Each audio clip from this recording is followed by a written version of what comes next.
Hi, I'm Bill, and welcome to 2512 Pickleball.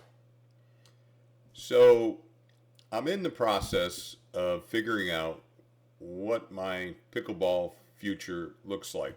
And I'm a person that likes to work with roadmaps. So, I'm working to produce a roadmap.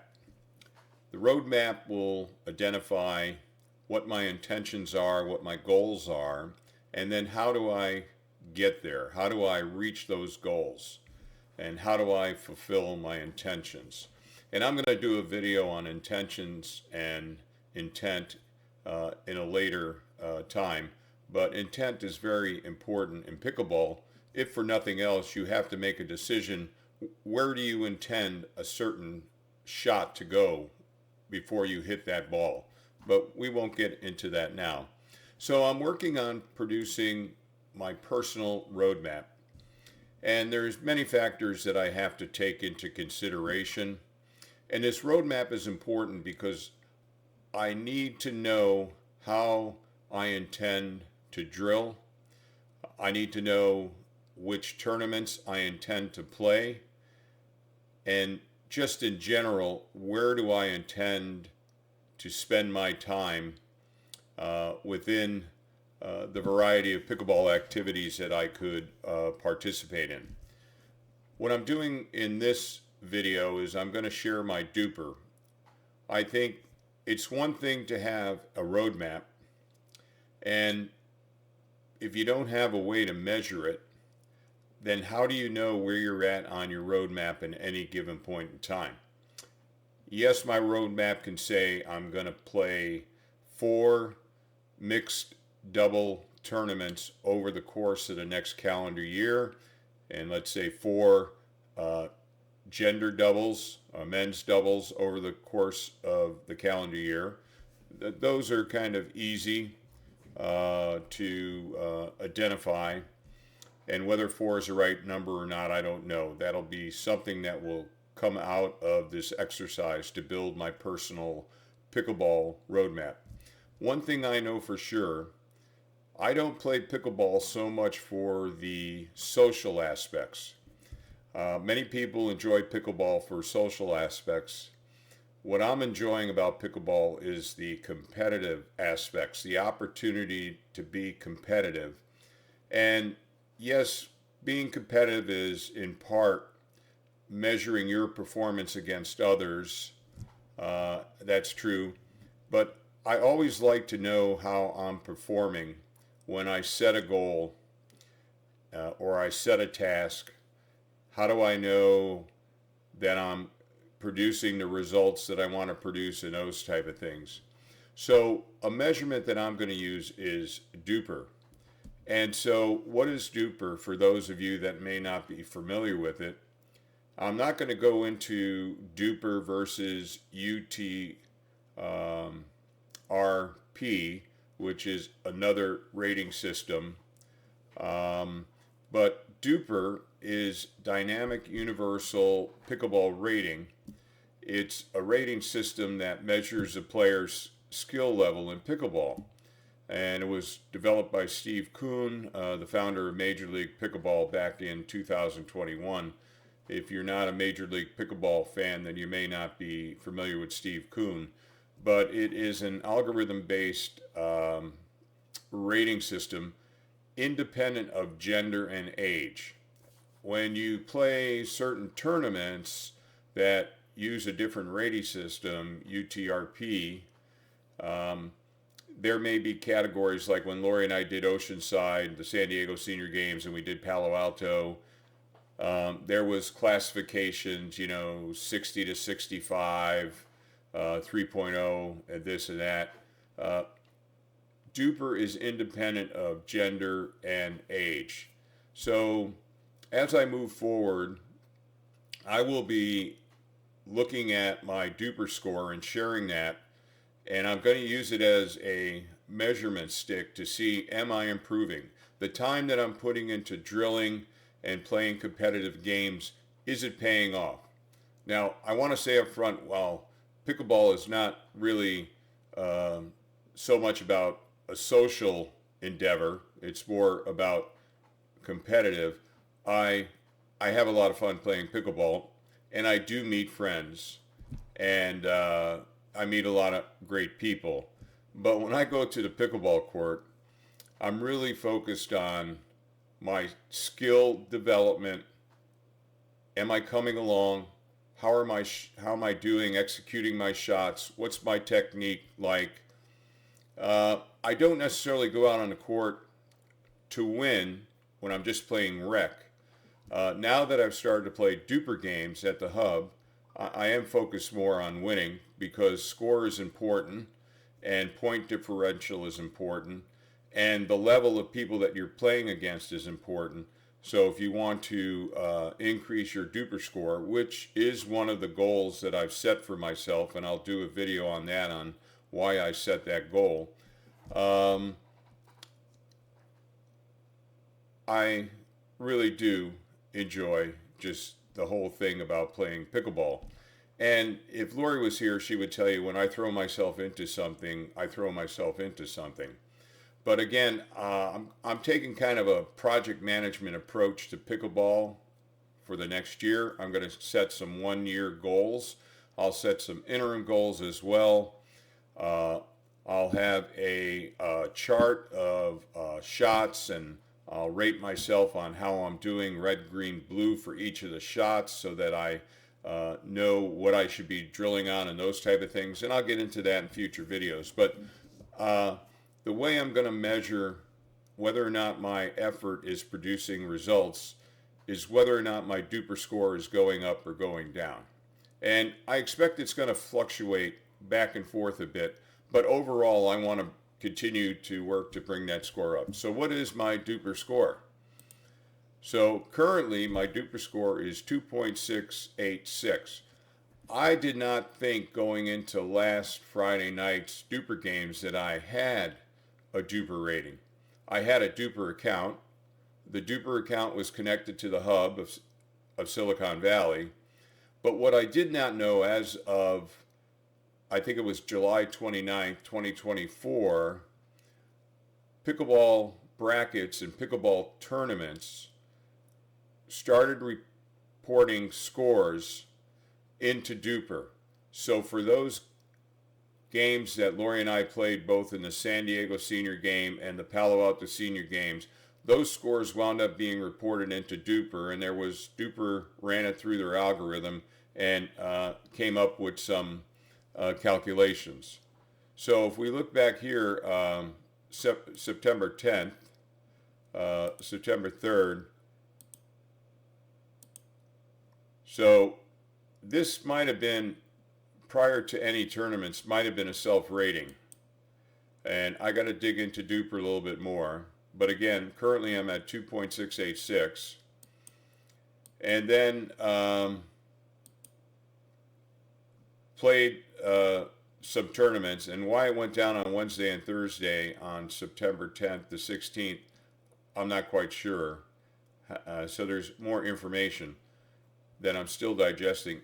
But here is a game-by-game analysis of how I'm doing.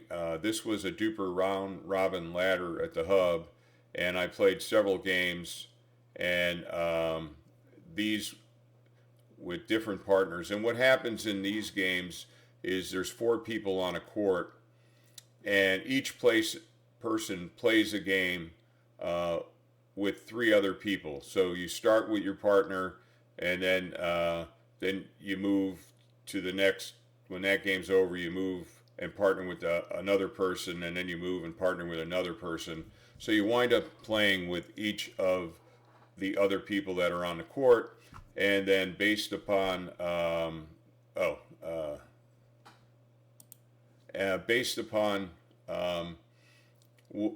what the total scores were, one person moves up to a higher court, one person moves down.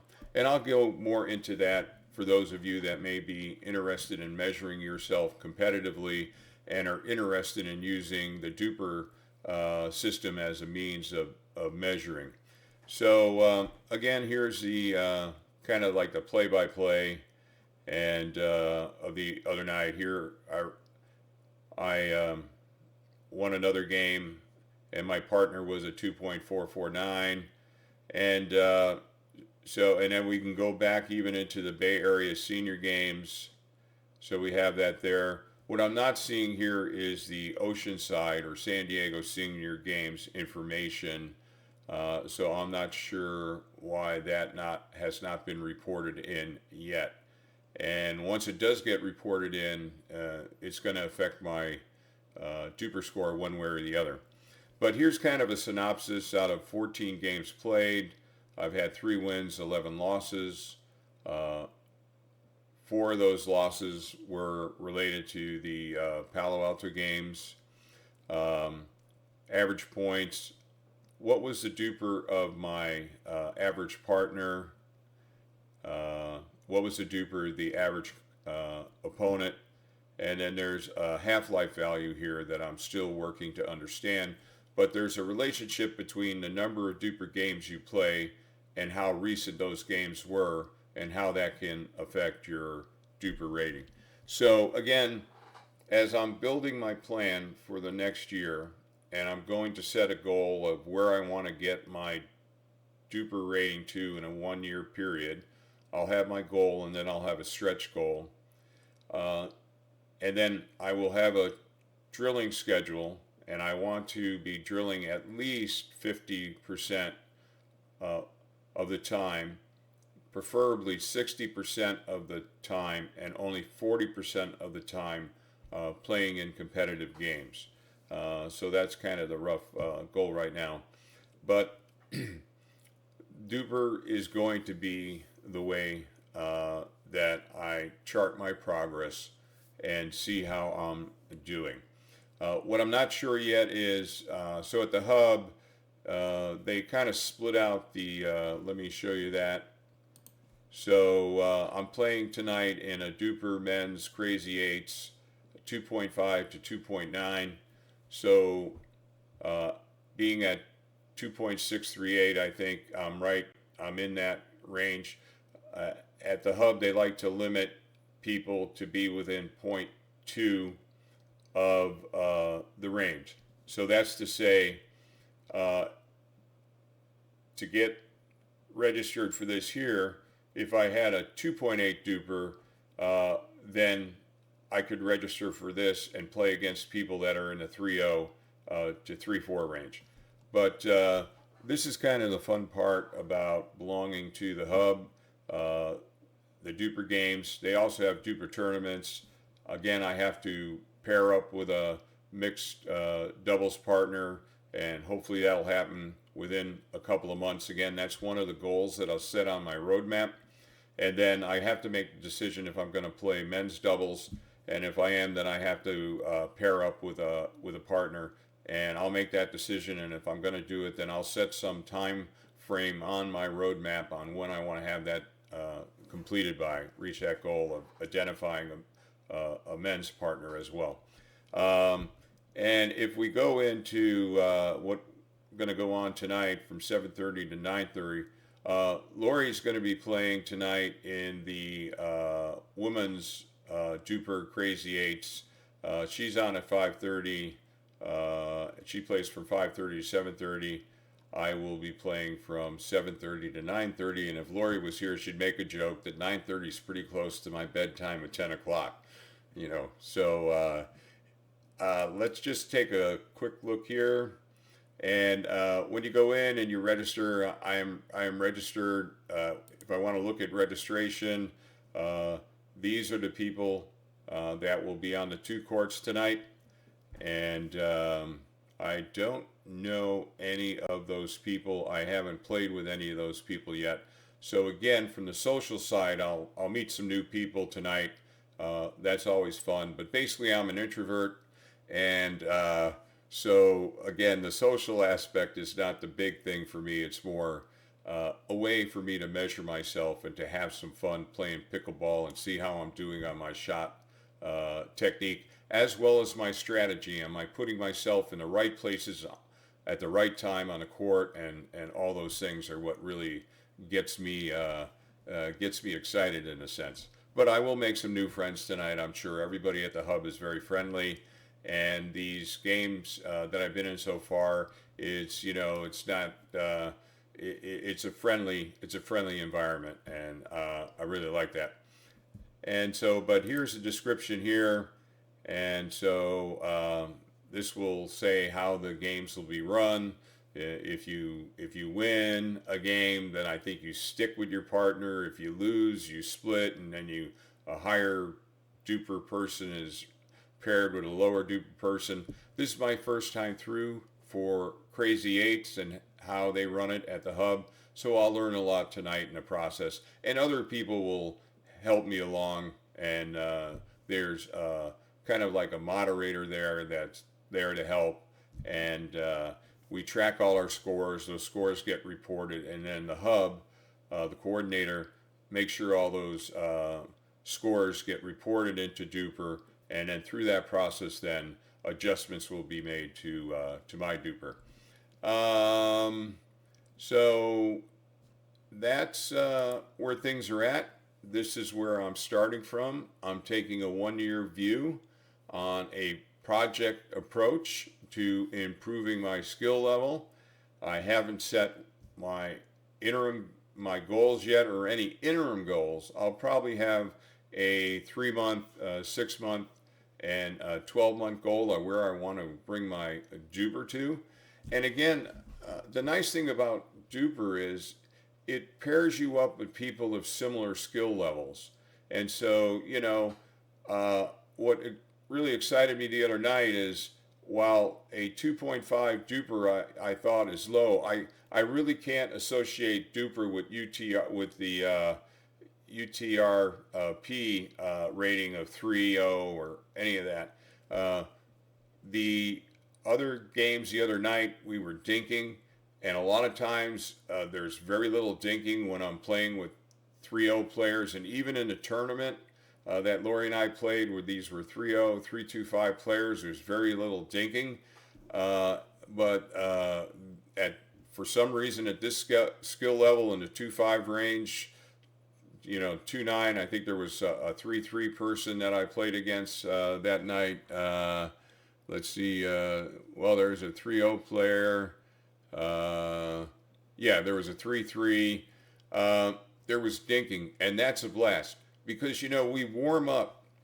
You see it all the time. You go to the court, people warm up dinking, and then you play a game and you never get into dinking. Well, at this level, at least at the hub, the quality of the players at this level, they know how to get up through the transition zone, get that drop into the kitchen, have all 4 people at the kitchen line, and then get into some dinking, and that's a blast, because unless you're doing it in a game, you really can't think about, okay, well, I'm going to put this to their left foot or to their right foot and those type of things. But anyway, I don't want to get going on that. That'll be future videos. But this will be my scorecard, and I will share this with you from time to time as I move along the roadmap. I'll share my whole roadmap with you. I'll share my chart of which shots right now are green, which shots are yellow, and which shots are red, based upon the different shots that you would do on the court. I'll keep a chart. That will drive what I drill on, with the goal of bringing those red up into yellow, bringing the yellow into the green, and eventually in the longer term, bringing all my shots up to the green level.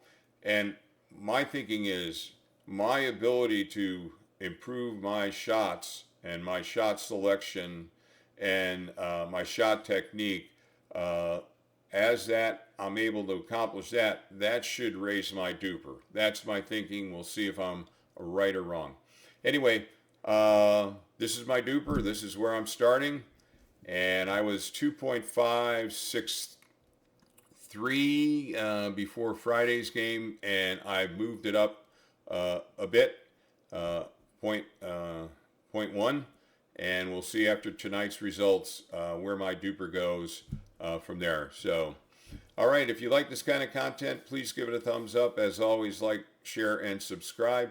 And so what you can expect from me, content that I'm making specific to myself, is kind of going to be along these lines of the roadmap, drilling, how I'm progressing relative to my DUPR rating.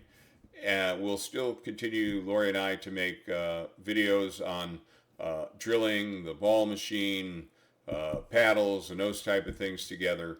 But this is kind of where my content's going to be going over the next year. So thanks again for dropping in, and see you on the courts.